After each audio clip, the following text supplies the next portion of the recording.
What if I told you that the trade relationship between the United States and China is now threatening your job, your grocery prices, and even the technology you use every day? Well, that's exactly what's happening as both countries dig deeper into a tariff war. Recently, China introduced new tariffs on specific United States goods. This move comes as a direct response to the United States applying a 10% tariff on all Chinese imports, which went into effect last Monday. For decades, the United States and China developed one of the most influential economic relationships in the world. Chinese factories supplied everything from smartphones to car components, while American farmers and tech firms sold billions of dollars in products to Chinese buyers. But that dynamic is shifting rapidly. The multi-billion-dollar alliance is now under severe stress, and its collapse could bring major consequences. At the same time, President Trump seems to be warming up to India, perhaps to counter China's growing global power. India's Prime Minister recently visited the White House, where he met both Trump and Elon Musk to discuss stronger cooperation. This move could shake up China's influence, especially within the BRICS group, as some member countries might be forced to take sides. So, what's really driving all this? And how will it affect your job, your wallet, and the future of global trade? Let's break it all down. But before we dive in, hit the subscribe button to support the channel. For years, the U.S. and China had a strong trade alliance that helped shape the global economy. At its peak in 2022, trade between the two reached an incredible $690 billion. That year, U.S. exports to China hit $154 billion, while Chinese imports into the U.S. soared to $537 billion. This clearly made China a key supplier of consumer goods and an essential buyer for American industries. But things began to unravel in 2018. The Trump administration, aiming to fix trade imbalances and protect intellectual property, launched major tariffs on Chinese imports. China immediately responded with its own tariffs on American goods. This tit-for-tat exchange sparked a full-on economic standoff that kept escalating. By 2024, the impact was obvious. Total trade between the U.S. and China had fallen to $582 billion. American exports to China dropped to $143 billion, and Chinese imports declined to $439 billion. In just 2 years, the U.S. saw a $1 billion export loss, while China faced a much steeper $100 billion drop in exports to America. Both sides suffered, but the effects were not equal. Then, in early 2025, President Trump announced another 10% tariff hike on all Chinese imports, escalating the trade war further. China retaliated by slapping 15% tariffs on U.S. coal and liquefied natural gas, and 10% tariffs on crude oil and farm machinery. These moves deepened the rift between the two economic superpowers. Trump defended the new tariffs, claiming they were needed to protect American industries and cut the trade deficit. Meanwhile, President Xi Jinping strongly criticized the U.S., warning that China would continue pushing back if the U.S. tried to hold down its growth. This ongoing trade battle has shaken global supply chains, forcing companies around the world to rethink their strategies in an increasingly unstable market. But tariffs are just the beginning. The trade war is now completely reshaping how global supply chains work, and China isn't staying passive. Many multinational companies are adjusting their manufacturing routes to reduce their reliance on China. As a result, countries like Vietnam, Malaysia, and Singapore are becoming new centers for production, gaining from this diversification. Vietnam in particular has seen a major boost. By 2024, U.S. imports from Vietnam jumped to $136.6 billion, marking a 19.3% increase from the previous year. However, the trade deficit between the two also grew, hitting $23.5 billion, a rise of 18.1% compared to 2023. At first glance, it might look like the U.S. is simply strengthening trade ties with smaller Asian countries, but there's more going on.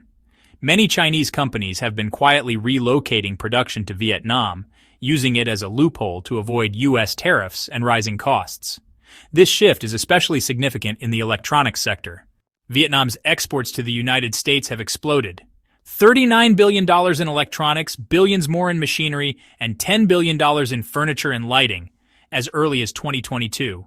But in reality, much of this production still involves Chinese ownership or components, making the trade war far more complex than it seems. Malaysia has also seen an increase in trade with the United States. American trade with Malaysia reached $80.2 billion in 2024.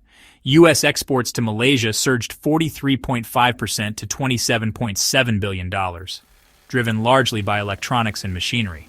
Meanwhile, imports from Malaysia rose to $52.5 billion, a 13.7% year-over-year increase. Interestingly, despite growing imports, the trade deficit with Malaysia actually shrank by 7.6%, falling to $24.8 billion, showing that U.S. trade dynamics are indeed shifting. This all reflects a growing anything-but-China approach, as businesses diversify their supply chains to reduce risk. However, this shift hasn't been easy. Smaller markets like Vietnam and Malaysia bring tighter competition and smaller profit margins. Many Chinese firms face fierce price battles, and the economic pressure is causing political tensions in some of these host nations. But the impact doesn't stop at supply chains. The trade war is sparking a full-scale technology race, especially in semiconductors. The United States is working to block China's access to cutting-edge chips. By restricting exports of advanced computing and semiconductor technology, Washington is forcing China to speed up its own chip production. Companies like Semiconductor Manufacturing International Corporation, or SMIC, have made real progress, developing 7-nanometer chips, even while facing major hurdles due to limited access to U.S. tech. This progress highlights China's firm goal to become technologically self-reliant in crucial industries, despite ongoing trade restrictions. At the same time, China is putting together various strategies to push back against the United States. And some of those targets are raising eyebrows. One of China's key responses has been to slap tariffs on major U.S. exports, but it hasn't stopped there. Several reports point out that China has at times adjusted its export flow of key resources to use its strong position in global supply chains to its advantage. A clear example is its control over rare earth elements. These are essential for high-tech electronics, clean energy technologies, and military equipment. While China hasn't entirely cut off rare earth shipments to the U.S., it has tightened its export rules and introduced quotas that limit how much can be sent out. These restrictions raise costs and lower availability, showing that China's grip on these materials can be a powerful tool during trade conflicts. But it's not just about minerals. China is also rebuilding its food supply chain. As the largest soybean importer in the world, China has sharply reduced its dependence on American farmers, shifting more toward Brazil. In 2016, Brazil made up just 46% of China's soybean imports. Today, that number has jumped to 74%, and it's still rising. This change is a direct reaction to rising trade tensions with the U.S. It's part of China's effort to spread out its sources and make its food pipeline more reliable. Brazil, with its large farmlands and strong government support, has benefited enormously, quickly becoming China's go-to supplier. But this move isn't only about food. It's also about power.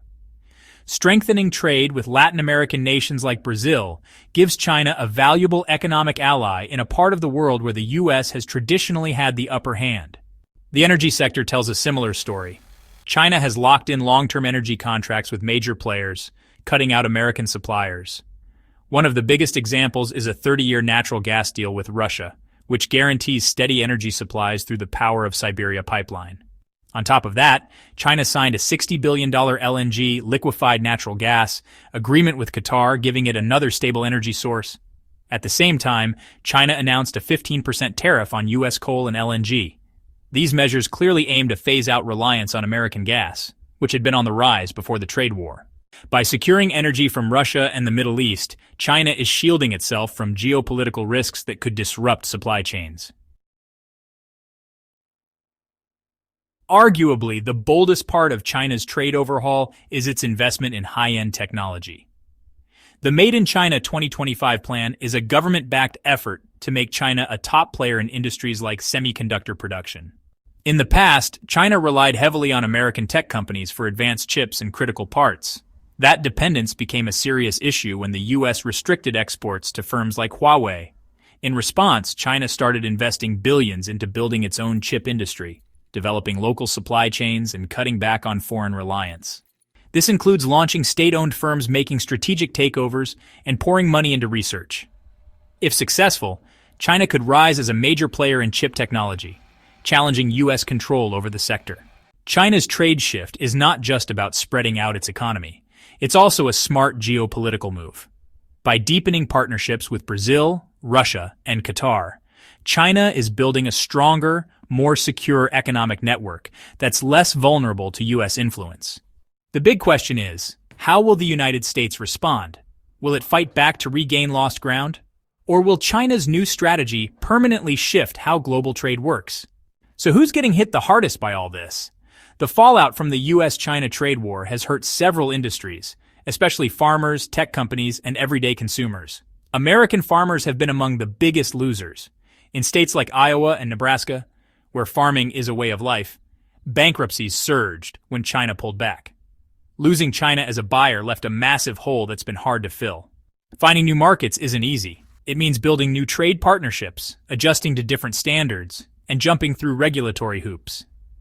Even when deals are made, it could take years, or even decades, for farmers to recover the income they lost. The tech industry also took a hit. Companies like Qualcomm, known for their cutting-edge telecom and chip technologies, have faced growing competition from China. And this shift isn't just temporary, it marks a larger change in global market patterns that once depended on international cooperation and shared supply chains. To fight back, the U.S. government passed the CHIPS Act. This law aims to boost local chip production and reduce America's dependence on foreign markets, helping to protect U.S. innovation and industry. While tensions with China continue, it seems former President Donald Trump's counter-strategy is to build stronger ties with India. On February 13, 2025, Trump hosted Indian Prime Minister Narendra Modi at the White House. This wasn't just a routine visit, it was part of a bigger plan to counter China's influence. The timing was important too. It came right after Trump introduced new reciprocal tariffs, taxes meant to punish countries that charge high duties on American goods. These tariffs affect both China and India. Trump's message was clear. He wants India to buy more American oil and gas. As he said at the press conference, they're going to be purchasing a lot of our oil and gas. We have more oil and gas than any other country in the world. During the meeting, Trump and Modi discussed key topics like defense trade and technology partnerships. One standout deal was the U.S. offering India advanced F-35 fighter jets, a move that would not only upgrade India's military, but also help it counterbalance China. They also touched on the Quad Alliance, made up of the U.S., India, Japan, and Australia, which aims to keep the Indo-Pacific free from Chinese control. So is Trump using both economic tools and military deals to bring India closer and push back against China? That's what it looks like.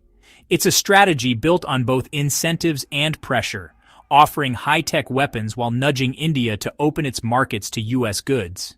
As the situation evolves, the whole world will be watching to see how this affects power dynamics in Asia.